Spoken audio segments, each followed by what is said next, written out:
See, if I were Calvin, I would go, hello and welcome to Diminishing Returns. but That's what I was thinking, actually. If it had fallen upon me, that's exactly what I would have done. whereas my instinct's more just to be like, she, shine on. She, shine on. She, shine on. She, shine on. Hello and welcome to Diminishing Returns. This week we are taking on a seminal classic of cinema that it's somehow taken us, 2-3 years to get around to. It's only our second Stanley Kubrick film ever, I believe, as well. What's that about? Yes, this week we are doing The Shining. It's because nobody's doing sequels to them, generally, till now. Yeah. I am Sol. That voice you just heard is Alan, and we are joined by OG. I don't know what to call him. We're joined by someone who's always been here, Calvin Dyson. Hello, that's me. So The Shining. Yeah, The Shining. Yeah. I don't really know where to begin. Well, Sol, in my head, I've got you pegged as a big Shining fan. Is that incorrect? It's completely incorrect.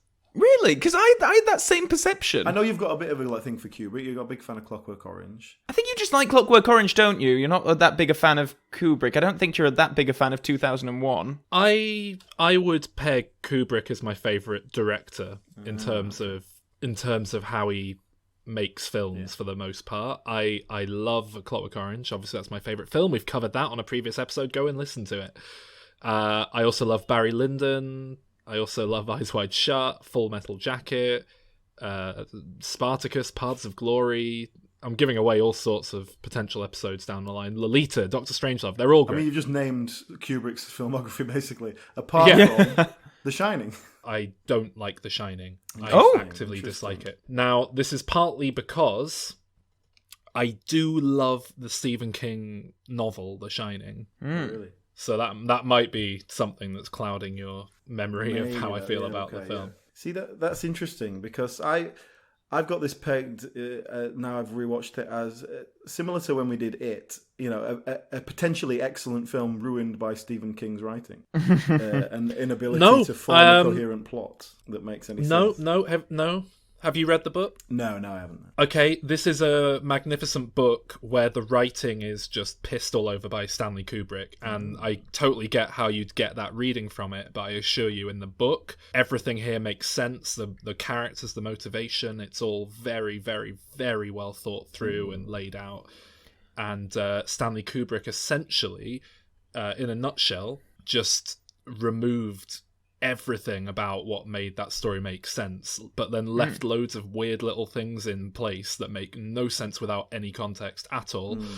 And you're left with just this incoherent mess of things happening that are kind of cool and scary, but ultimately don't make any sense or add up to anything. Well, that's definitely, just to sort of put my cards on the table here, I felt this film is just, I mean, on a cinematic level, it's exquisite. The visual element and Kubrick's. We'll get into the details, but obviously he is a master filmmaker.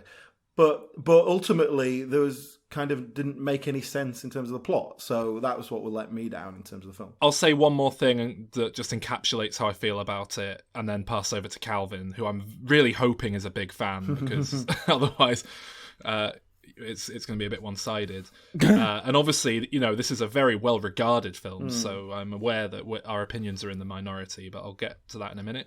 But basically, I think this is the most perfect example of, and the most extreme example of, a bad script that has been well-directed. It's badly written, but it's beautifully directed and crafted on a technical level. Yeah, okay, yeah, I get that. Well, I do love it, actually. Of course I was you thinking, do. actually... Thank God for that. I was thinking, actually, after I finished watching it, I was like, this is my favourite Kubrick film. And then I thought, I always forget that I really do like A Clockwork Orange, and every time I rewatch that, I forget that I said the previous time that I loved it. And Doctor Strangelove as well is a favourite. I was about to say Doctor Strangelove, yeah. Have you ever seen Lolita, Calvin? No, I haven't. I've got the Blu-ray. It's in my collection. Yeah. I need to see it. That strikes me like it would be your favourite of his films for whatever reason. I don't really know why, but... I don't even really... I think I always forget Doctor Strangelove, and I think it's because it doesn't feel like... I don't know, it feels like a very dialogue-driven, script-driven film, whereas from 2001 onwards, like, his direction and the cinematography just completely take over, and I mean, don't get me wrong, I'm well aware that The Shining is just... the plot doesn't really make any sense. The characters make decisions that also make no sense. It's horribly miscast, but we'll get into all these points. God, yeah. In detail. But yeah, as someone who's never read the book, has never seen the TV adaptation that came much later, I'm a fan of it. Yeah, I guess. Yeah. When I first saw The Shining, it was one of the first films, like big classic films I watched when I was younger. Probably before I even consciously really tried to get into film. I mean, it's that much of a cultural, touch point that I think I came to it quite young. And initially it was very much one of those films where I didn't really get it, but I didn't dare say anything about it. I just kind of assumed, it must be great because everyone says it's great, so the problem's with me. It was only really after I read the book that I realised how little it actually makes sense, because the book makes perfect sense, and then you realise, the reason it doesn't make sense in the film is because he's left this bit out and this bit. And it's like watching the Harry Potter movies where you go, well, what the fuck's that about? And then someone goes, well, in the book it says this, doesn't it? And it's like, yeah, but a film has to stand on its own merits. You can't rely on someone having read the book. And it's fairly common knowledge, I think, within film nerd circles at least, The Shining was panned upon its initial release. Certainly mediocre reviews, yeah.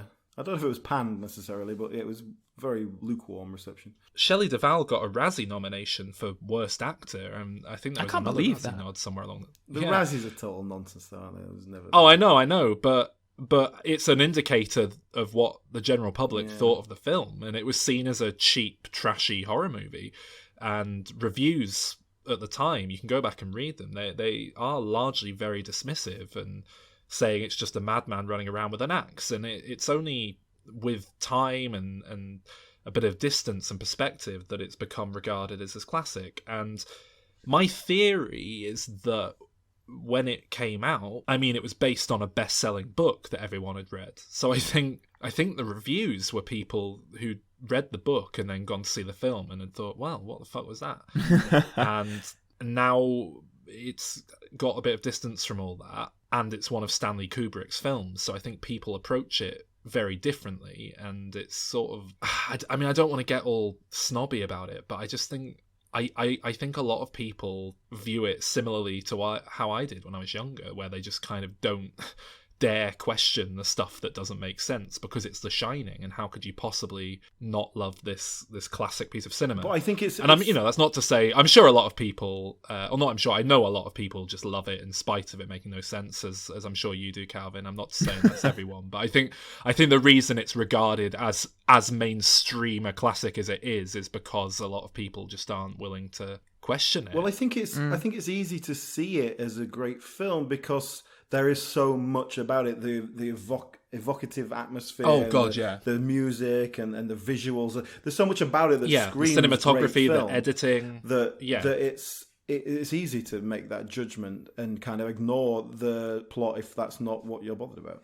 Individual scenes are masterful as well. It's just how it all comes together. But yeah, like the room 237 scene, for example, with the old woman is one of the greatest moments in horror that's ever been put on screen, I would say. It's terrifying. I completely agree with what you said. Like, I think when I first saw it, and that was years and years and years ago now, I think I must have been early teens probably, and just sort of getting into film much like, yourself. And I think on first viewing, you sort of come away of like, I didn't really get what happened there. And then it is one of those experiences where, after watching behind the scenes stuff, reading about it, interpretations, and I'm going to say that I certainly don't think that that a lot of these interpretations and symbolism, all that kind of stuff, I'm not sure how much of it was completely intentional on Kubrick's part. I know that wasn't Tom Cruise saying that he was like still editing The Shining when they were filming Eyes Wide Shut? Like that's...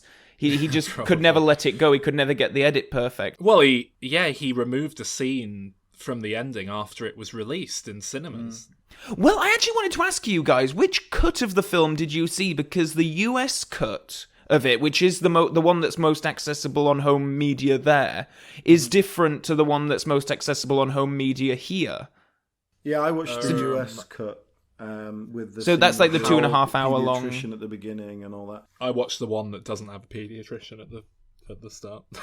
Yeah, so you watched the international cut, which is the one that I've got because it's in the box set. I've seen both of them. I think the shorter one is much better, but there's almost like, I think it's like 25 minutes or so of cut material. It's definitely too long. I mean... Yeah, I mean, I honestly, weirdly, I don't mind the running time. And I say this as someone who doesn't like the film, but I don't ever find... I never really get bored with it because of its length. I only ever find myself getting bored with it because I'm like, well, there's no motivation behind any of this. Why should I care about this? What's happening? But in terms of the time, I do find it kind of flies by when I watch it. There are a lot of elements, a lot of scenes, or at least parts of scenes where you're going, I don't need this bit. I don't need to know this. So this is nonsense. This is just... But I quite like it in the sense that it really evokes a sense of reality. It's sort of this kind of dull, boring reality of this person. And I think that's deliberate, and I kind of like that we go into the minutiae of how he's hired and like. I honestly think there's obviously the iconic Simpsons Treehouse of Horror parody, The Shining. You mean Shining? Shh! You want to get sued? And that manages to do a better job of adapting Stephen King's book in terms of the character motivation and everything in 7 minutes than this film does. Genuinely does. I'm not just being flippant when I say that. It's genuinely closer to the book and like does a better job of examining everything that's making the murders happen. And I think a lot of that sort of stuff has also clouded perception of the film. I think a lot of people kind of retroactively fill in the gaps almost. To your point about the setup, Sol, because I think this is a good sort of segue into talking about the film, like sort of going through it. And I just want to talk about like the opening scenes and I suppose the casting as well, because these are very much tied in. Because I know from my rudimentary knowledge of the book that the whole point of the thing is supposed to be that this is a very normal, loving family who've gone to this place, and the dad descends into madness. The mother is this sort of like cheerleader blonde character, and she's just completely destroyed by what goes on.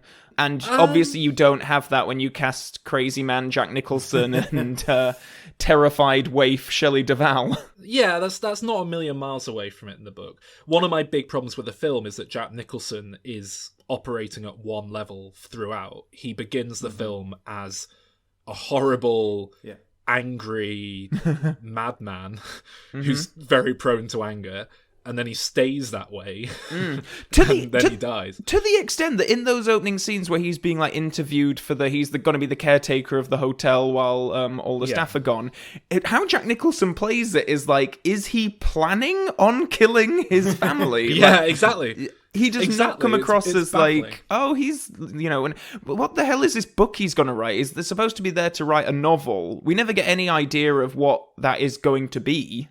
Yeah, that element with Jack Nicholson already being a bastard, I quite like that. It kind of turns it from this nice family that get affected by the paranormal to just a kind of fucked up social realism film. And the fact that there's a paranormal element is really the off-putting thing for me. Like, I just want to see a man go mental and kill his family because he's mental. The way the film's shot, directed, and acted in, I'd say 80, maybe 90% of the scenes, it could all be inside Jack Nicholson's head. Yeah. It could all be a figment of Jack Torrance's imagination, and he just snaps and kills his family for no reason whatsoever. There's one or two details that prevent that from working. But I'd like that. I think I'd prefer that as a concept if it worked properly. The book is it's a contender for my favourite book. It's a wonderfully written book. It's Stephen King at his best, and essentially it's not that this is a loving family and he's descends down to madness exactly. It's that Jack, or John as they call him in the book, although I think Jack is his nickname, he is a recovering alcoholic. And obviously that's something Stephen King knows very well and can write about very effectively as a result. But essentially there's the whole backstory that you do get in the film where he had to basically go cold turkey because he broke Danny's arm by handling him too vigorously when he was drunk one day. Yet in the book he's utterly repentant about it. In the film he's kind of like, that fucking little brat, what a little shitbag, he had it coming. And in the book he's repentant, and he truly sees this going away to this remote hotel where he'll basically have to go cold turkey and be away from temptation. He kind of sees it as his last resort, his last chance to make his family work and to stop his life falling apart. And he he's a good person who's done bad things essentially and is flawed, but he's a very well written character, and he's very three-dimensional, and you really do understand his motivations. And he goes there with the intention of writing about the hotel, writing a play, but then begins to become fascinated with the dark history of the hotel as he encounters these ghosts and things, begins researching it. His writing begins to move towards writing about the hotel itself, so he's kind of got motivation to dig deeper and what have you. And the hotel, essentially, the spirits within it, essentially very consciously manipulate him into believing that murdering his family is something he'll do for his own good, for his family's own good. And it's really well written and very believable how it kind of slowly gets in his head. But essentially it gets into a place where he thinks, well, there'll be spirits who live forever, all eternity in the hotel with me, and we go to these nice 1920s parties every night and have a great time, and it's like heaven. So from his point of view, that's like his way of ensuring they have this like blissful eternity as ghosts, as he's perceived it. So it's far more kind of, you can totally buy how he's brainwashed and brought down to this level. And also he is an alcoholic, so the fact that they're like getting him drunk and stuff has far more weight and power behind it. In the film, when Jack Nicholson's like, I could murder a beer, it's like, well, that's just like a guy who's had a long day and fancies a beer, isn't it? It never really plays like he's got problems. I think it is in the extended cut. Am I wrong, Alan? It's been a long time since I've seen it, but I'm pretty sure when that lady doctor is over examining Danny at the start, that is because he got drunk and hit him or something. Am I right? We do see in that scene Shelley Duvall explains that he hurt Danny, pulled his shoulder out the socket by being too rough with him because he was drunk and hasn't drunk since. So yeah, it is very distinctly stated like he's off the wagon because he hurt his kid. But yeah, it's not, in terms of him and his character and the way he expresses it, it's not particularly as direct. Yeah.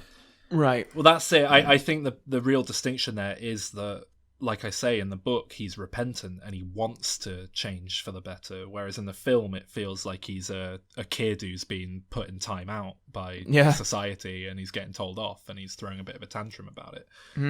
But The Shining itself is a much bigger part of the book as well. Danny Torrance, the little kid, is a psychic, essentially. He has some kind of psychic ability, a shine, as Scatman Crothers puts it. And again, in the book, this is a much bigger deal. He's very much a kid who's got psychic abilities, can, see things before they happen, has visions. It's not done as annoyingly as you'd think, and they really play it down in the film. I have seen the TV version of it, which is much more closely aligned to the book, as far as I understand. Yeah. So some of this is sort of like hitting with me, although I haven't read the book. Yeah. The end result of removing the Shining element is that you just get this weird little nubbin of like psychic power bullshit that doesn't really factor into the film at all. Because really, all that psychic power stuff has the only purpose it seems to have in the film is that Scatman Crothers knows to come and save them, and then they kill him off. It's like a big twist, shocking death. And obviously, again, that was one of the big changes in the book. He he comes and plays a big part in helping them escape at the end. But Kubrick thought he'd be very clever and just kill him immediately as a kind of, ha! Got you. I do like that though, because I think it works on that level. It's like it's the big rescue attempt, and it's just like dead.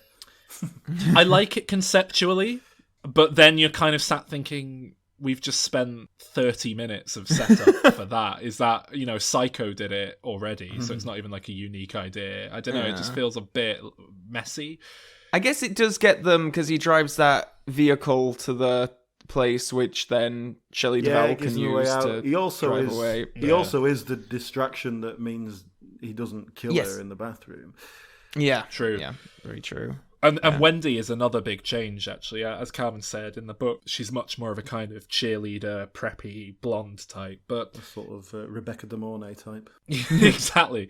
But she's also far more of a, proactive character who stands up to her husband and fights back a bit. Not here. Shelley Duvall is much more of a screaming damsel in distress. And I love it, though. I love the way that couple is and the way they interact, because the way that Jack Nicholson is fits with the way that Shelley Duvall is, the characters. Yeah. Because him being actually an abusive, kind of threatening, scary man, she's the afraid wife who's too afraid to leave, or makes excuses for him, or whatever. I think that's a very real dynamic. I like that, even if it is different. Yeah. And I do think that she's proactive enough near the end and so on. One of Stephen King famously hates this film adaptation of his book. And I agree with pretty much every point he makes, apart from he says it's misogynistic in the way that it changes his character. And I don't agree with him. I think it just... Yeah, Wendy is much less of a strong, independent woman than in his book. But like you say, it's believable. It's not saying all women are like this. And she still, fights back against him. She's not just a completely useless... woman when it comes to it, and she's not. I think it's played really well, because she's not a cowering kind of terrified. Well, not always, but then, like, for example, when she goes in and disturbs him, and he's like, "Every time you come in here and disturb me, I have to start again." And he's ripping up the paper and. Wendy, let me explain something to you. Whenever you come in here and interrupt me, you're breaking my concentration. You're distracting me. And it will then take me time to get back to where I was. Understand? Yeah. Fine. And we're gonna make a new rule. Whenever I'm in here, you hear me typing. Or whether you don't hear me typing, whether the fuck you hear me doing in here, when I'm in here, that means that I am working. That means don't come in. Now, do you think you can handle that? Yeah. Fine. Why don't you start right now and get the fuck out of here?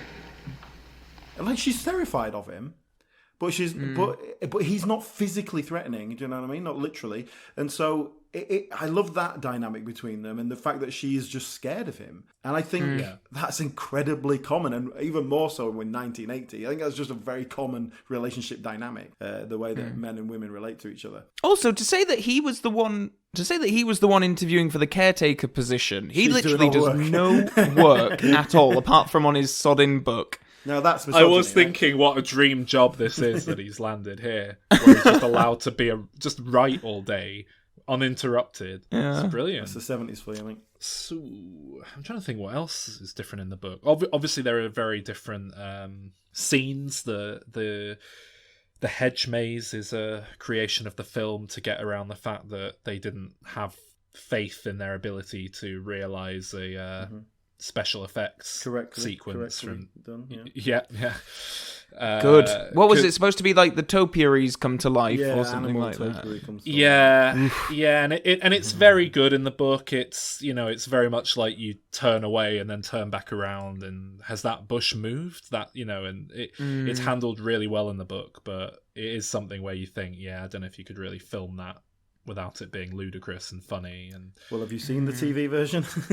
Yeah, well, the TV version is bad, and it is much closer, but it's like it's a badly directed version of the that same story. So it gives the impression that the story is not as good. Shall we talk about the film, not necessarily in relation to the book? Let's sort of take it on its own merits. One thing we have to point out is, the cinematography, I guess, but particularly the kind of the mise en scène, the framing, the fact of how much the camera moves. There is I know this isn't the first use of Steadicam, but it was one of the most widespread pioneering uses of Steadicam, and they were sort of figuring stuff out as they went along. I think there's a lot of following, a lot of watching, voyeuristic camera work, which really does give that sense of the whole hotel is alive and watching you. Yeah. It's very deliberate. I think it works really well. I really like the way... I'm not a big fan of self-conscious camera movements, but this is all motivated by the scene. I do really like Steadicam stuff, the way that moves, so I'm a big fan of that. Oh, it's lovely. It is lovely, even when it's just like following like Danny as he cycles around the hotel. Oh god, amazing! Yeah, Yeah, it's amazing. Yeah, love it. And you just get a sense, because this was a set, wasn't it? This was all in like Pinewood or something. It was which Elstree, yeah. Elstree. I just find that insane that like, and you see a lot of it on the behind the scenes documentary that Kubrick's daughter made of just like this gigantic set. And I love those Steadicam shots where you do just follow him around, and yeah. But that's why it's so sumptuously visual, because Kubrick built the set. He could control it. He could like had these mad OCD controlling weird personality that he has. He could control it. That's why every frame is beautiful. Every shot is perfect. And the camera moves into position. It's perfectly framed. There's a door frame within the frame, or there's a window frame within the frame. Everything's symmetrical. It's beautiful. And that's because he could control it completely. Am I right as well in thinking that, because reading up about the differences of the different versions of the film and stuff, the whole issue of aspect ratio, because Kubrick deliberately filmed it in a 4:3 ratio, I believe, so that I suppose at that time he would have seen, every time they translate a movie to television, they have to cut it off at the sides or whatever to accommodate the widescreen. This, I believe, he deliberately filmed in that the television ratio. I'm not sure if that was exactly because he thought, when it ends up on TV, it'll look like this, or whether it was another creative choice. But the Blu-ray that I've got's in widescreen anyway. But I'm pretty sure that the DVD back, when I first saw the film, was in 4:3. I think it annoys a lot of fans because I guess Warner Brothers are thinking people complain if they don't get their widescreen ratio, because obviously if you put a 4:3 image on a widescreen TV now, which most of them are, they'd have bars at the sides. Anyway, I just thought that was an interesting creative choice. Okay, so what about little Danny and Tony, the boy in his mouth? Tony. Yeah. You ever had a boy in your mouth, Calvin? The thing that annoys me about Tony is, and this sort of with the whole Red Rum thing as well, it's he's there having these conversations with Tony, and it's just understanding perfectly coherent sentences and whatever. But then for some reason, Tony can't just say, "Murder, look out, he's gonna kill you." Instead, he has to sort of put it through Danny as Red Rum. Yeah. Is there a reason for that in the book, or is it just... It's been so long since I read it, I can't actually remember. I do remember that Tony is a much bigger part of the book, and if I...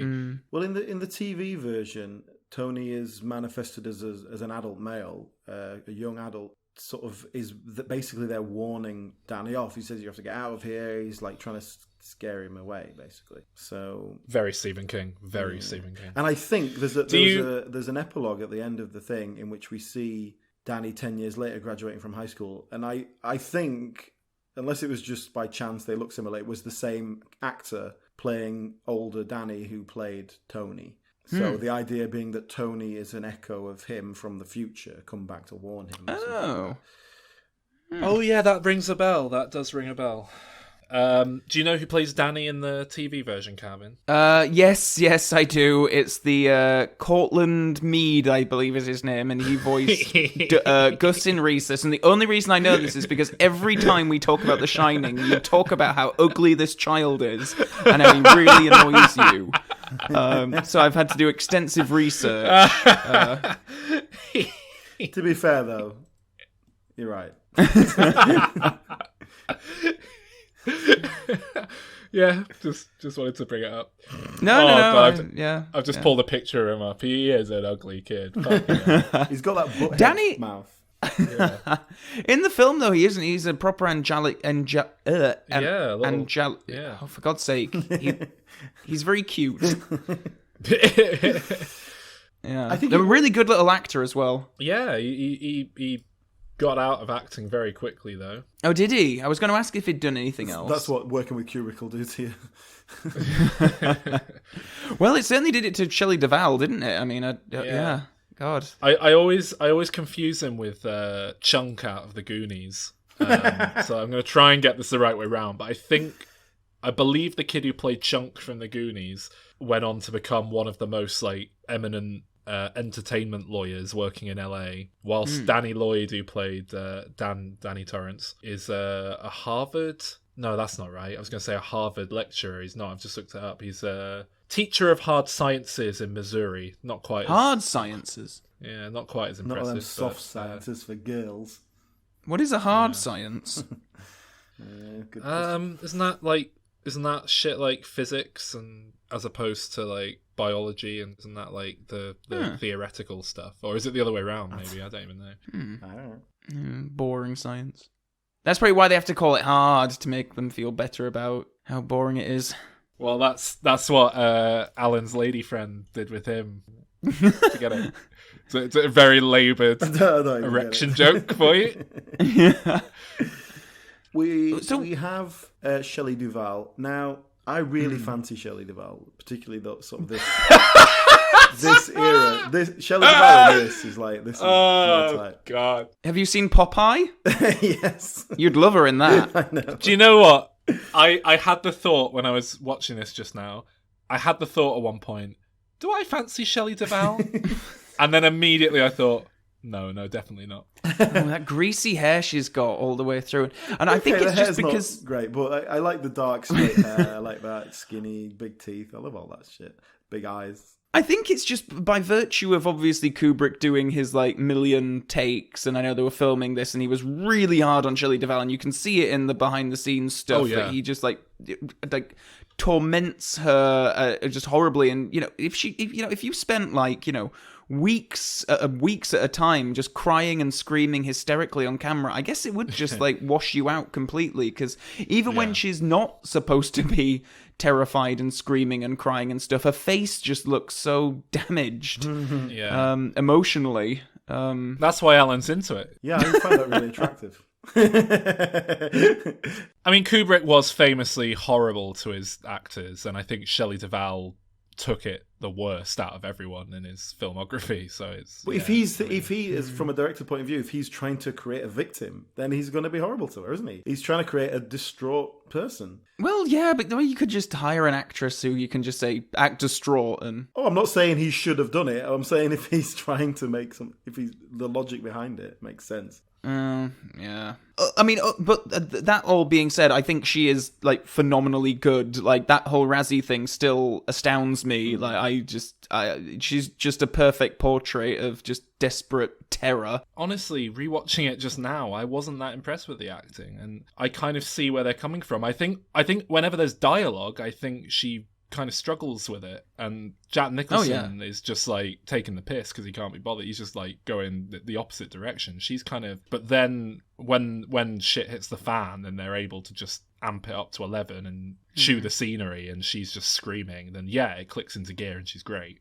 But there's definitely some element of direction here as well, because so much of it is this real staccato delivery with these prolonged pauses between the lines, which is down to the edit, really, cutting from one to the other, and just very sort of emotionless delivery in some ways, and I think it's a deliberate choice, but I'm not quite sure why, and I don't think it works. I don't think Kubrick has much emotional intelligence. Yeah, we've discussed this before. He is obviously not quite in touch with other humans. So there's Scatman, and if there is any just human warmth to be found in this film, it's with him. I think he delivers a very sweet performance. Maybe it's just his voice is just he just seems like a really nice, kind man. Yeah, I agree. And like his scenes with Danny are really sweet, and he's I'm fine if Shelley Duvall gets killed, and if Danny can just go and live with Scatman for the rest of his life. To be honest, I think that'd be better.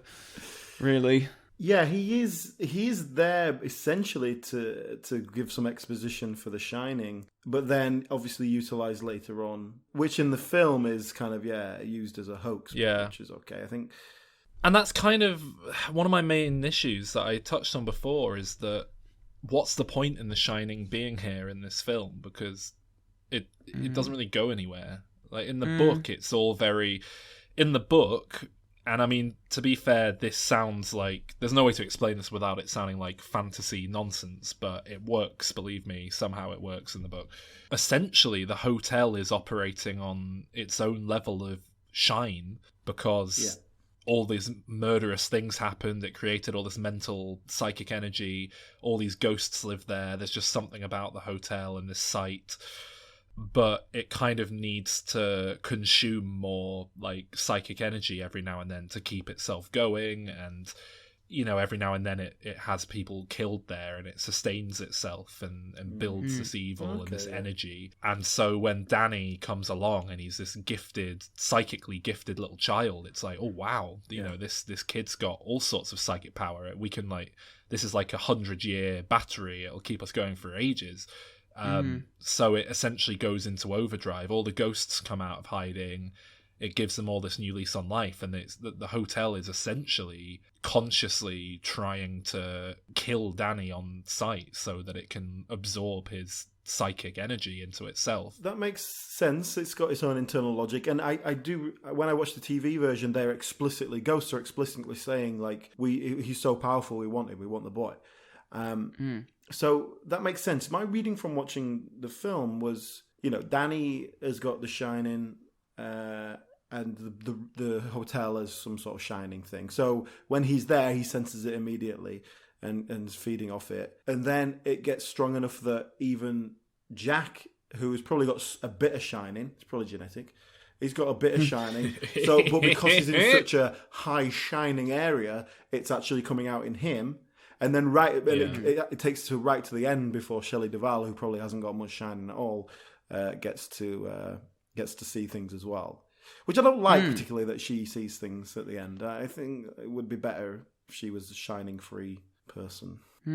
Yeah, and like I say, all this like shit that they see is explained in the book, and it baffles me that they kept that man dressed as a dog giving a guy a blowjob in the film, because what the fuck is that? If you haven't read the book, what the fuck is that even supposed to be?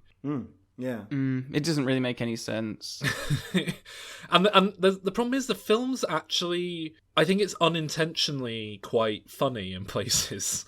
I think it's intentionally funny in places, but there's a lot of moments that are really funny, and it's obviously not meant to be that way. And a lot of it comes down to Jack Nicholson like walking towards Shelley Duvall being like, "Wendy, why don't you put the bat down?" And then she whacks him and he's like, "Oh Jesus Christ," and like falls over. And it's like, well, what did you think was gonna happen, Jack? Like, really? Some of the stuff of her just like flouncing around as well, because I guess that she was just like tired, just like really physically drained. But some of the scenes where she's running around with like a knife or that bat, and she just looks like she can barely carry it. Yeah. But that thing with the dog did freak me out when I was a kid. It's just, I mean, obviously I didn't know what like furries were then, but it's just weird. It's just a weird thing to come across, and the suit is quite scary, and they're like looking at her like, what? Well, in the book, that dog thing is explained there. There's all these ongoing parties and remnants of parties of the past, and they're just these they were these parties. Yeah, that's it. It was part of a sex party. It was like a BDSM thing where one of them was being a dog in a collar and being led around by the other one. And what a strange idea that someone would do that. And it's some, I can't even remember. It's something to do with like Danny. Whenever he gets too close to that room, he sees things and gets scared and runs away. It's quite a big part of the book, but yeah. The most famous of the spirits are, I would say, like the withered old hag in the bath and the twins. Oh yes, there's something just inherently terrifying to me about a crone. I don't know what it is.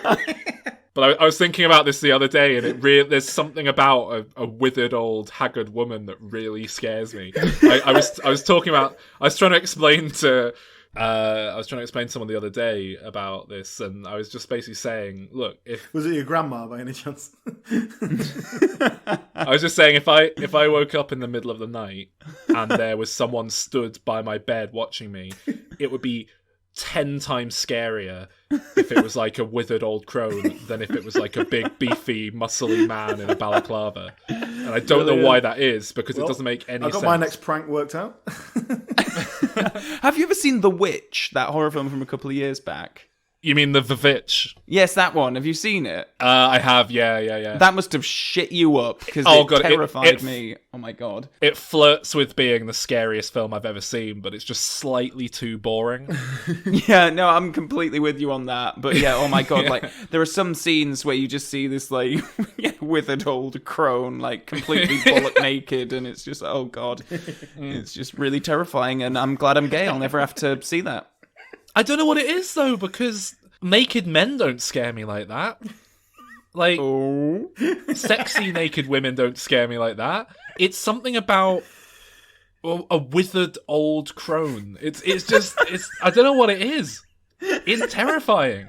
So a withered old man, it wouldn't be a problem. No, that wouldn't be a problem at all. But what about just like a withered, well, not even a withered crone, just like an old lady, like if Kathy Bates was naked, like... I think a lot of people find little children scary. In this film, you're meant to find those twins scary. I don't think they're scary. If that had been two little old women going, ow, I'd be like don't look now. Shitting it. Yeah. They're actually a very small part of the film, Yeah. considering how people remember them, how much they've entered the public consciousness. Yeah. Well, Oh, are they that scary? Do you like those little girls, Calvin? Do you think they're creepy? Because I don't know. I realised on this viewing that I just assumed they were scary because everyone acted like they were, and I actually thought about it this time, and I was like, you know what? I don't like these twins. I don't think they're scary. It's not like the girl out of The Ring, is it? I think the edit is scary with like Danny reacting and then seeing them dead, and like how that is all shot and edited together, I think is scary. The image of them together, I don't think is scary. Not like the old lady in the bath. Yeah, exactly. And them saying, come play with us, Danny, is less scary than when Daddy starts talking like this. Oh, yeah, I'm completely with you there. Oh, that old lady in the bath, she's just... How they build up to that as well, that we don't see her attacking Danny, and we just have Shelley Duvall coming and saying, like, oh my god, it's so well done. It's because there are two parts in the book that really stayed with me, and that's one of them. And the other one is a part that's not in the film at all, where Danny's out playing in like a kid's play area outside, and there's a kind of those tubes you can climb through when you're a kid, and sort of. Oh yeah. He's in one of those, and I think I can't quite remember. I think some snow falls down or something over the edge, so he's like in complete darkness in it, and then he basically senses that there's something else in there with him, and he like hears it like crawling towards him, and he feels it grabbing for him, and it's just the way it's written is like as he's running, trying to crawl out of this tube. It's absolutely terrifying. But I get that that's not something that would be very easy to film. So I kind of understand that it's not in there. Yeah. Interesting. I wanted to point out here that there's a couple of elements. Lloyd the bartender and the woman in the bath, particularly, Grady to some extent, very Lynchian. Not just in terms of the way the characters are portrayed, the way that they're filmed. Now, I appreciate that this is kind of predating Lynch to a large part, but I did read something that Kubrick was screening Eraserhead for the crew to give a sense of the atmosphere that he wanted. Interesting. That particularly as we're talking about something we think is very skilled filmmaking that has lost the plot. I mean, that's Lynch, really, isn't it? That's But yeah, particularly Lloyd the bartender was just that could have been straight out of a Lynch. Yeah. Because Lloyd is so deadpan and lifeless, that really does play well with the way Jack Nicholson is doing it, which is like his kind of his usual manic, insane kind of misplaced energy. You know what I noticed? And I couldn't quite make it out, but I tried Googling it. I can't find anything about this on the internet, which leads me to believe that I didn't see it properly. But because this was the first time I've watched this film in HD, I think. There is a sign on the wall at one point that appears to be written in something of a Clockwork Orange font that says, it looked like it said I program or I exam. Huh? And That's funny. I assume that's a Clockwork Orange reference, but I don't know. I might be reading into something. I might have misread it. I couldn't find anything about it online. Well, talking of misreading things in The Shining, have you ever seen a film called Room 237, a documentary? I think I watched like half of it and then I just had to stop. Yeah, It was just you get too it. much. I haven't, but I must say I did notice a lot of rocket ships in this film when I was watching it today. Yeah. Have you seen it, Alan? Yeah, this documentary, it's essentially, it's 5 people talking about their, let me put this politely, whack job theories about The Shining. And they're kind of interwoven and uses visuals to demonstrate it. And it's actually quite an interesting little thing. But it is just totally nuts, like the what people are reading into it.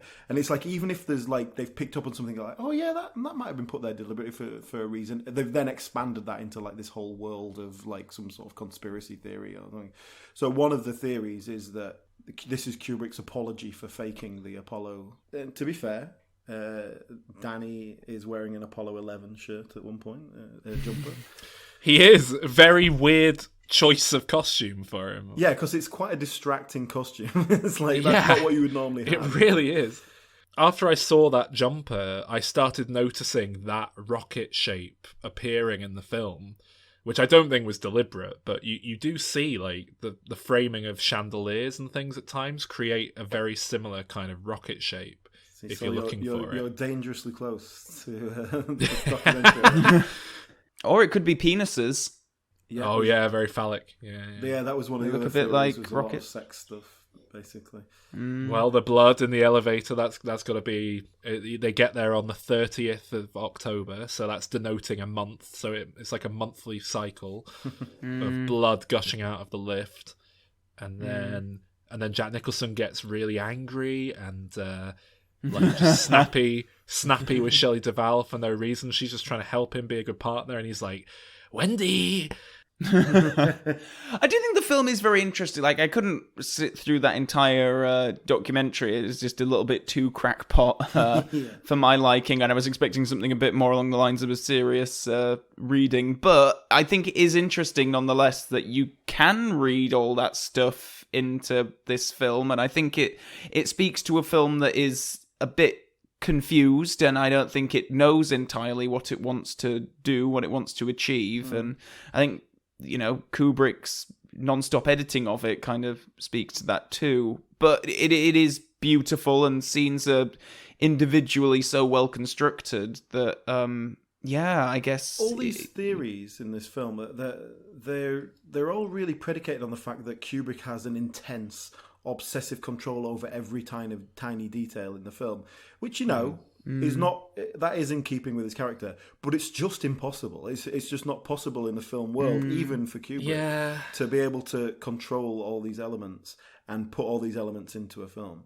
That they and there's a lot of stuff. It's so easy to read into this. Like when Scatman Crothers is talking to Danny, there was a shot I noticed where Danny's positioned directly underneath a load of knives hanging on the wall, as if they're like dangling above him. Yeah, it mentioned that. And it's one of those things where like you could completely read that as, wow, this is a master of film who's consciously done this to show the danger lurking above this kid, you know, what's to come. But I think what likely happened was they just built a set kitchen and made it look like a kitchen and put knives there and then framed it in a way where this, you know, I could believe either was true, but that's very possible that on set they've gone, okay, we're framing this shot up, this wall's a bit blank, let's put something on it. It's like, oh, do you know what? Put some knives on it, because that's like very kind of murderous and cool. That'll kind of like it's probably as deep as that. Yeah. And there's other elements that they brought up that you think, yeah, I can see, like, on set you would go, oh, let's put this here and that'll look good. But you're not going to plan that ahead. You know, it's not going to... It was too in-depth to really be realistic. Yeah. Yeah, and that's the thing. I think because, like we say, this film's so messy, and yet Kubrick is such a meticulous filmmaker, it's very easy to read stuff into it that isn't there, because you just think, well, it's Kubrick. He must have meant for it to be there. He must have. Are there any actors who have worked with Kubrick more than once? Peter Sellers? Oh, yeah. Yeah, he's in Lolita, isn't he? Lolita? There must be someone in Spartacus who he worked with again. Or maybe not. We're talking actors specifically, are we, rather than... Yeah. I'm having to look it up. Actors, Kubrick. I'm feeling like, I don't know, someone in Killer's Kiss probably popped up later on or something. Oh, there is quite a list. I think it'll all be like side parts. Yeah, it is. Yeah. It's like, you know, the guy that played Grady and Sterling Hayden. Oh yeah, apparently Kirk Douglas was in 2. Well, Kirk Douglas is in Paths of Glory. The guy who was in Killer's Kiss was also in Fear and Desire. Frank Silvera. They were like his first and second film, basically. Well, so that's probably just having a team of people as you're like coming up. Yeah. There's one actor, Philip Stone, who appeared in A Clockwork Orange, Barry Lyndon, and The Shining. Played Grady, yeah. Ah, right, that's the him then, yeah. But relatively small role. You can deal with him for a week or so. Yeah. Well, that's it. Like, all of these, like, Kirk Douglas is like, and Peter Sellers are kind of like the only stars, I would say, there. Yeah. It's interesting I wonder how Kubrick... Because Kubrick in those early days in the 1950s, you know, obviously he didn't have the same control. Did he just have to work within the system, and then he got a kind of a bit more controlling as he went on because he could, he had the power? Or was it just because he was becoming more like that, and fortunately for him, he was successful enough to get away with it? Like, could he have carried on in the studio system? I think if you watch his early films, they're far more conventional and less meticulous, which would suggest it was a case of him being given more power. I think Spartacus is the first time he really feels like Kubrick. Not to say that his earlier films aren't any good, but like The Killing and Killer's Kiss are both very they're both very conventional film noir crime movies, and they're good, but they're not. Yeah. You know, you wouldn't watch them and think, "Wow, what an absolute auteur work!" You know. I'm kind of out of things to talk about the film. The only other thing is like the ending that I think might be worth discussing. Yes. Yeah. So the ending is the one thing. If I could kind of take the book and then put the very ending of the film on the book instead of the ending that they have, it'd be perfect. Like, merge the two together. Yeah, the ending's very different. The ending in the TV version I saw, it is basically Jack gets a sense of redemption. He ultimately saves the family, but has to sort of give himself up. I like that. I like that he has a moment of redemption. I like it. His arc's a lot more satisfying, I think. And well, he has an arc in the book. Yeah. What did you think, Alan, out in the miniseries? What did you think of Steven Weber, the guy who plays Jack? I thought he was really shit, but then when he starts going mental, I thought he actually came out really nicely. But when he was just trying to be a nice, wholesome husband, it felt very crap. But he really did the kind of nut job very well. Yeah. My memory of him is that performance is absolutely astonishing, like wonderful, but I'm also very aware that I watched this miniseries when I was like, I don't know, 16, 17, and I have a feeling that I'll not be as impressed with it if I go back and watch it. I wouldn't. What I remember of his acting is that ending where he's kind of going back and forth, like between being good and evil, and you can see it all happening at once on his face. But when he goes evil and he's been smashed in the face and his blood all over, it's like, it is very effective. He does it really well. But it's the first 3 hours of the thing where he's being like a, you know, it was sort of Pet Sematary level kind of acting. It was that that kind of thing. But in the book there's a boiler for the hotel that's a big part that runs throughout the book. One of one of his only jobs really is to make sure that the boiler doesn't blow up. Yeah, release the pressure every day. And he gets to do because he's been possessed. Yeah, so the hotel blows up. In the TV series, the literally opening scene is him being shown the boiler by the the current caretaker. And he's going, oh, don't, if you got to do this every day. If you don't do it every day, this is going to blow up. You see this pressure gauge here? It's going to blow up. It's like, oh, I wonder if that'll pay off later. But yeah, I mean, essentially the ending of the book is that it's very similar, but he ultimately goes down to the boiler room to relieve the pressure in order to save the family, kills himself in the process. The whole place blows up, but it's a redemptive moment. It's, very big, cinematic, and the film, ironically enough, opts for something far less big and cinematic. Just having him freeze to death. And then the bit that I love that isn't in the book is that you just get that zoom in on the picture, the black and white photo, and he's appeared amongst the guests. And that would be wonderful in the book because it would make sense there. You'd understand why it's there. In the film, you're just like, what?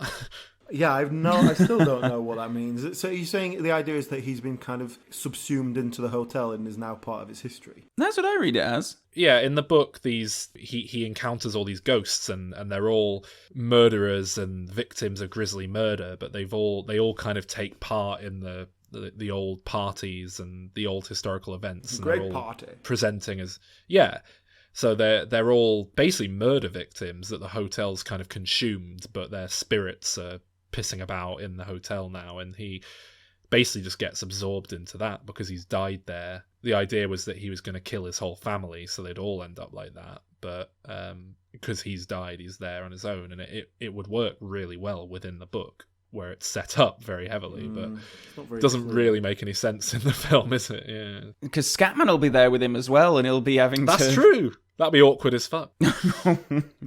Jack uses a roquet mallet in the book. Yeah, not an axe. Oh, really?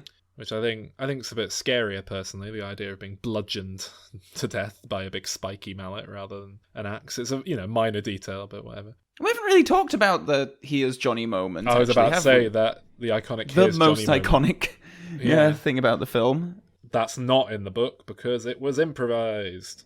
And people always act like it's this amazing, how did he come up with that? And it's like, well, he was just referencing the Johnny Carson show. I mean, it's it's a cool moment, but it's not like. But it is. I think it's satirized perfectly when The Simpsons did it. Frankly, when Homer goes, "Here's Johnny," and they're shining spoof, and then realizes he's got the wrong room, and then he says like, "Oh, I can't remember. It's all American talk show hosts, isn't it?" David Letterman.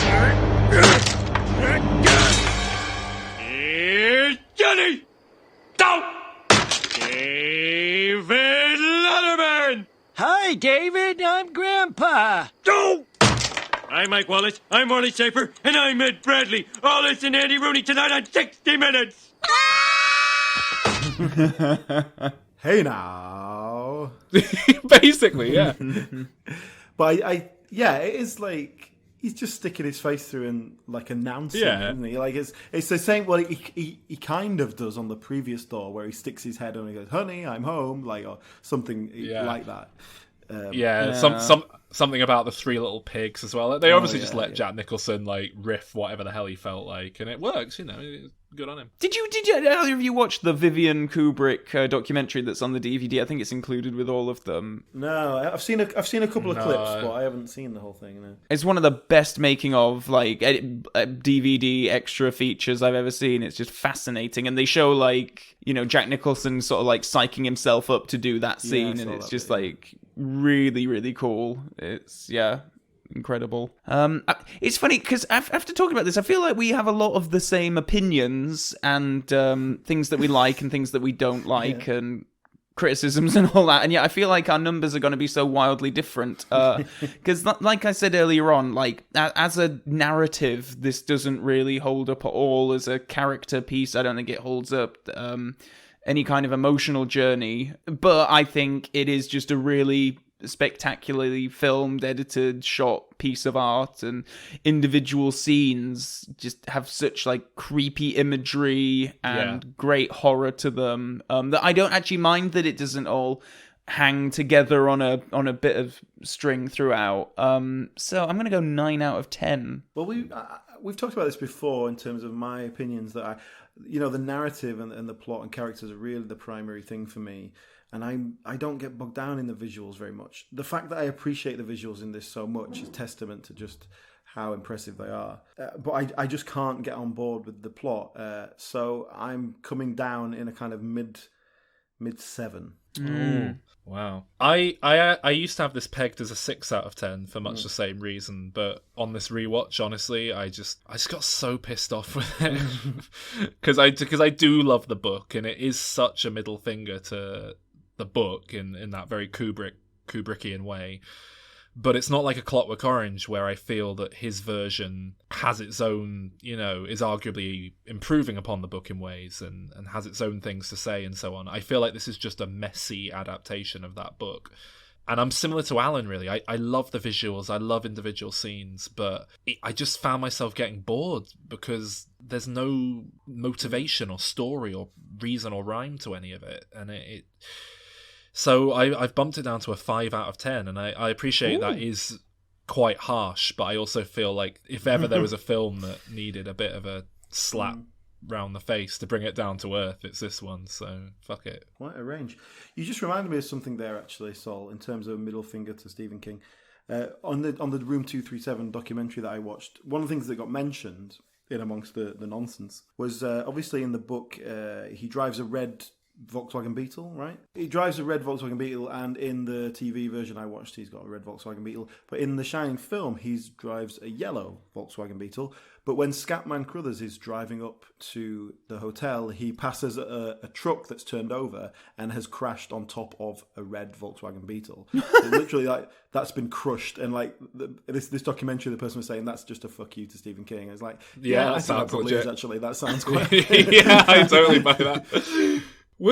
Did Stephen King drive a red Beetle? Is that Probably, something? What he's like. There you go, The Shining. There was a TV miniseries version. I don't know if you want to talk about that some more, Alan. I think we've mentioned enough of it. It's 4.5 hours long, so if you think this one's too long, felt very early Well, actually, it was 97, but TV movie type of quality to it. Yeah, it really is. It wasn't terrible. It has a reputation for being terrible because it's The Shining, and it's like the shitty remake of this classic. And it's not terrible. It's very watchable, kind of. It's not great, but it is much closer to the book, but without bringing it to life very well. The same way that the TV version of Stephen King's It is probably much closer to the book because than the newer film, because the newer film just split it in half and took all the adults out. But it's not as good an interpretation of that book, in spite of being closer to the letter, if that makes sense. Yeah. Well, why are we doing this then? There's a sequel coming out. Bafflingly. But there was a book, wasn't there? Stephen King actually did write a book, right? Yeah, Doctor Sleep. Well, being a big fan of the book, I have read Doctor Sleep. I've read this book very recently, actually. I read it on holiday. I really enjoyed it, actually. It's do you know the premise of this book / film, the sequel? I know it's Danny as an adult, isn't it? Yeah. I've seen the trailer. I mean, that's all I've got to go on. Yeah, right, likewise. So you don't know what the fuck goes on in the plot then, presumably, because the trailer doesn't really explain any of it. Yeah, basically, it sounds like, oh yeah, that's a logical way to draw that story out, but it sounds like it in a really, but you're completely missing the point of what made that film, what made that story work. Much as we spoke about Terminator Salvation last week, did we, Alan? Is that the order we're doing this in? Something like that. And I complained that it's a logical story to tell, building off of the Terminator movies, but when you take away the time travel element and the tie to the modern day and all of that stuff, it becomes something very different that doesn't feel like a sequel to that film. And so the premise of the Shining sequel is basically Danny Torrance is an adult. He still has psychic powers, and there are psychic energy vampires that live off of the psychic energy and travel around America, like absorbing it from little kids that they murder. And he ends up getting entangled in a kind of feud with them. It's like, yeah, I can see how that would be a logical story you could tell in that same world with the same pieces, but has that really got anything to do with The Shining? Feels like it's leaning much more into the fantasy side of it. Kind of, but I tell you what, having read it, I really enjoyed it. It did feel like a weird tangent to go on, but well, I guess it's not too much of a spoiler because it's clear as day in the film trailer that they go back to the hotel. So, I mean, they do tie it back to the Overlook, and they do tie it back to all these elements from the first film in quite satisfying ways, and it was much more of a sequel than I expected, really. My understanding when I heard that the book was happening and they were making this new film was that it was going to be much more of a spin-off, like a jumping off point, and that the film adaptation they were making would be more of a standalone, much like Silence of the Lambs compared to Manhunter. It wouldn't necessarily be a direct sequel, it would just be an adaptation of the book. Watching the trailer, it's a direct sequel. They're like cashing in on it. But fair enough, they revisit room 217 as it is in the book, 237 in the film. Do you know about that? Yeah. Nope. They changed the room number from 217 to 237 when they were filming it because the hotel... For the exteriors. Yeah, the hotel basically said, well, we have a room 217 and we don't want our guests to be too scared to stay there, so can you just make up a new number that we don't have? Interesting. Well, Sol, you claim that, but I've watched a documentary called Room 237, and in that, someone who is definitely not mentally ill said that that's not true. And in fact, the reason that it's Room 237 is because the average distance of the Earth to the Moon is 237,000 miles. Not actually, it's actually about 238,855 miles. 237, obviously, is because Kubrick filmed the Apollo landings. I really can't wait for this new film. I'm actually really excited. I'm hoping... You know what I said before about how I wish you could kind of take the best bits from the book and the film and have them exist as one thing? I think that's kind of the approach the director of this new film's taken. I've heard him talk in interviews about trying to bring the two together, as a big fan of both, and obviously it's following on from the film because they go back to the hotel and the twins are there and all this sort of thing. And I do love the idea of playing with that iconography and telling the story, and it's a tough one because there's something about Stephen King. He's just a phenomenal writer in terms of how easy it is to just take his stories in and go with them. They're so pleasant to read that you kind of forgive all the bizarre choices that he makes, because the villains in this new film, assuming they do follow the book, these energy vampires, they're a group of they're like redneck OAP people who ride around in RVs in America with like Trump bumper stickers on their cars and so on. And the book, I can't tell how on purpose it is, but the book seems to try to make them quite comical, really. They're like real apple pie eating, make America great again, hat wearing old people. It's just a very weird decision to make them the villain of the film or the book.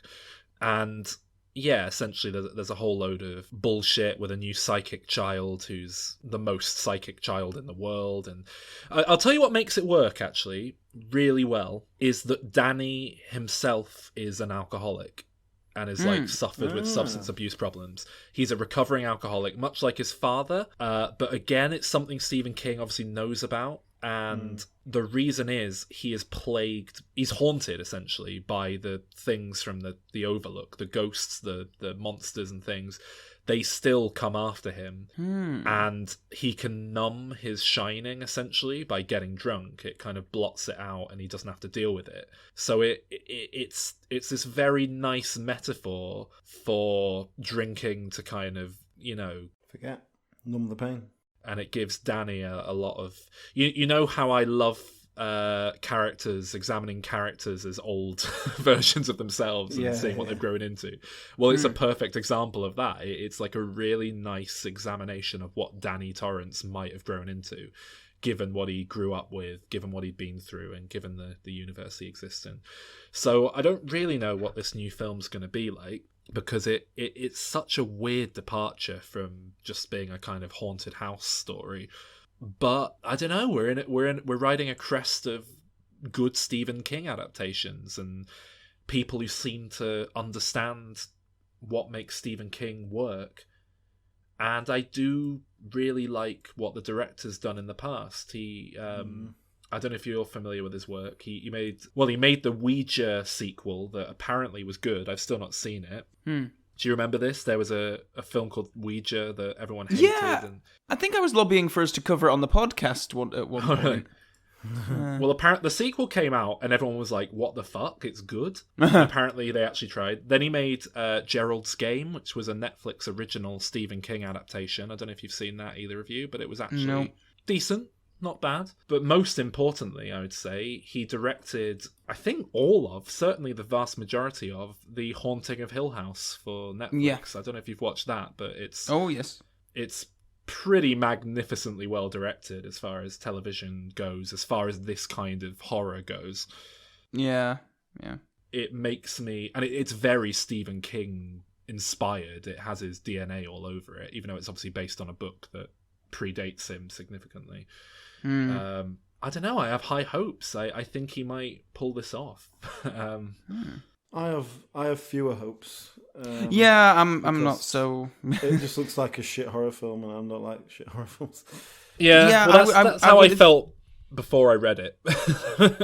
I think it's a very uninspired choice of director. From the pedigree that he's from, it's like, oh right, yeah, he did Haunting of Hill House, and he's done some other horror things. It feels more like a safe pair of hands rather than an interesting pair of hands. Not to slight him too much, because I certainly don't think he's bad.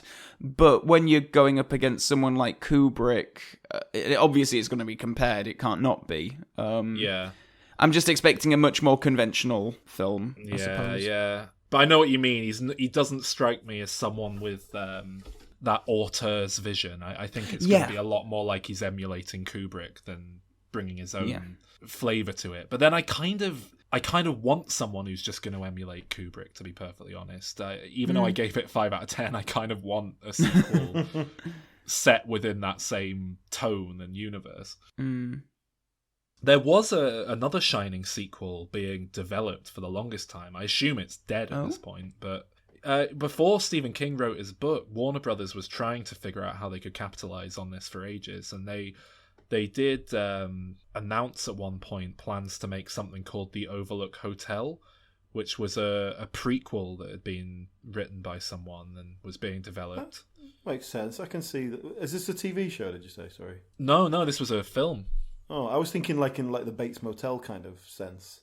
No, I think this was going to be a straight up prequel to the original film. Because it sets itself up for an episodic TV show. Like, oh, here's another story of something terrible that happened at Overlook. Yeah, it makes different sense. periods. You don't have to have any kind of continuing characters, particularly. You can just. But I believe they had Mark Romanek signed on to direct it at one point. So it did get quite far along before it just fizzled out. I don't know if you know him. He did 1 Hour Photo, some films like that. Oh yeah. So yeah, but I'm kind of. I don't know. I love The Shining conceptually. I don't know if it really lends itself to them telling more stories. But I really enjoyed the book Doctor Sleep, so I'm hoping I'll enjoy this. I don't know. See how it goes. Tell you what I would do. I'd go prequel. Yeah. It's blaxploitation.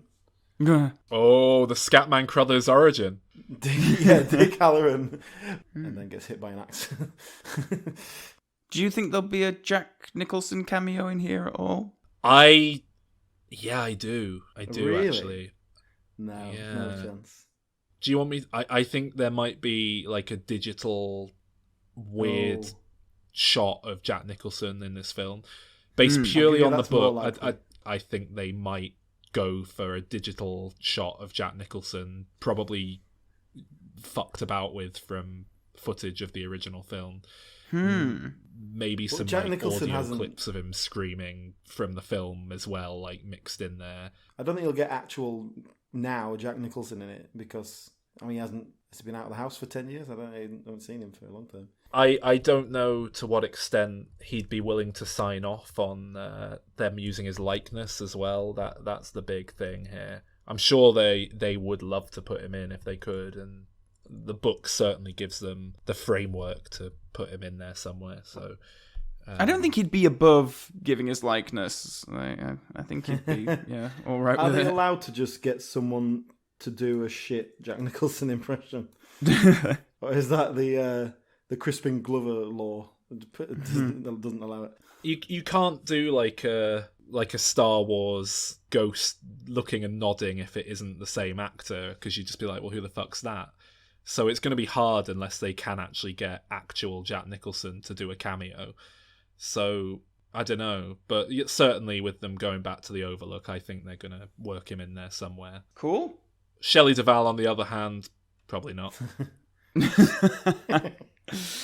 Yeah. Oh, poor Shelley Duvall. Yeah, we haven't really. If anybody doesn't know what's happened to Shelley Duvall, just Google it. It is very best sad, to live in isn't it? ignorance, I'd say.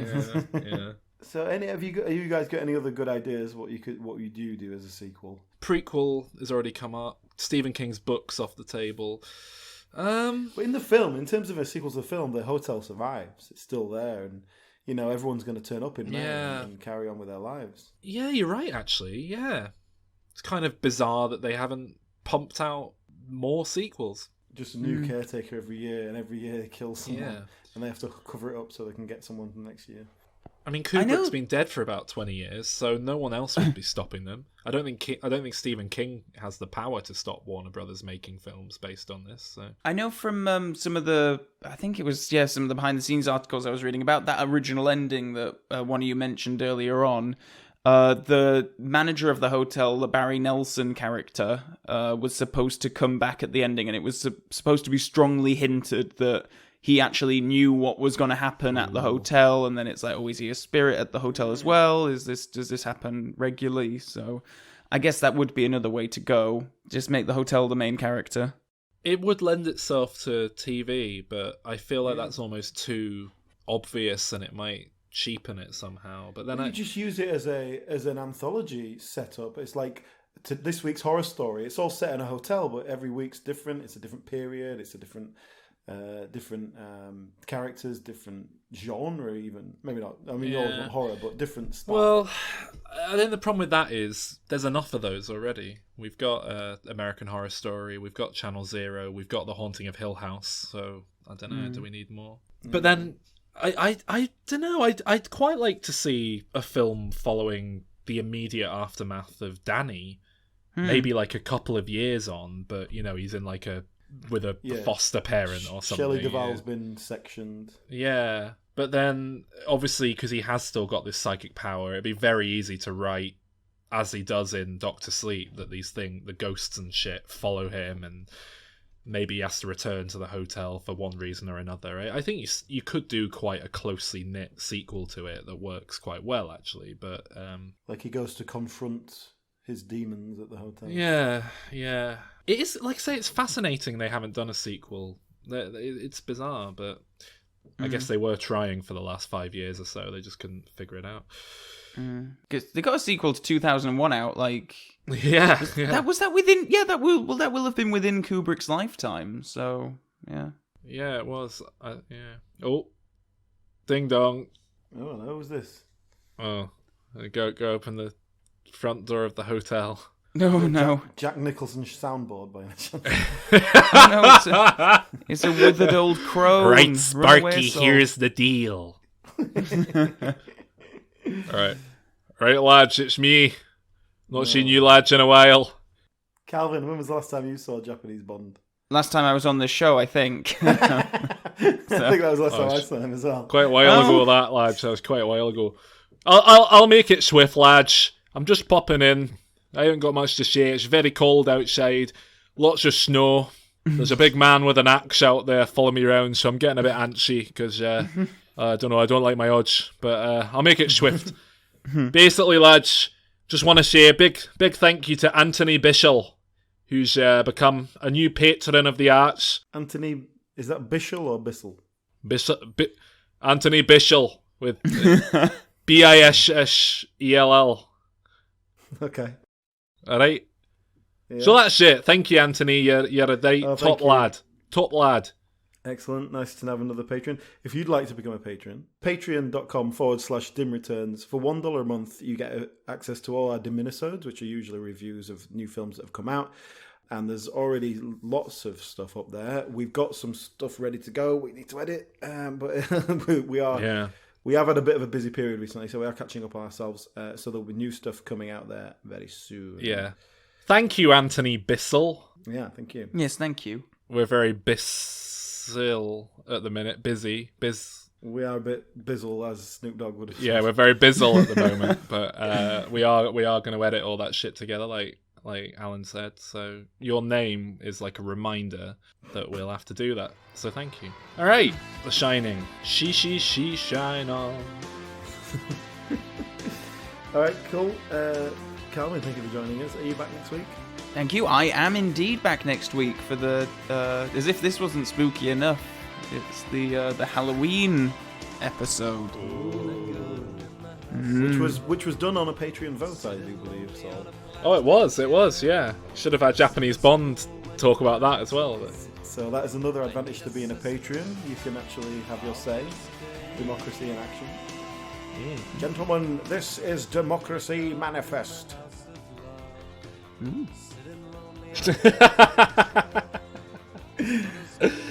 Oh dear. So yeah, next week then. All right. Bye. Bye. She shine on. She shine on. She shine on.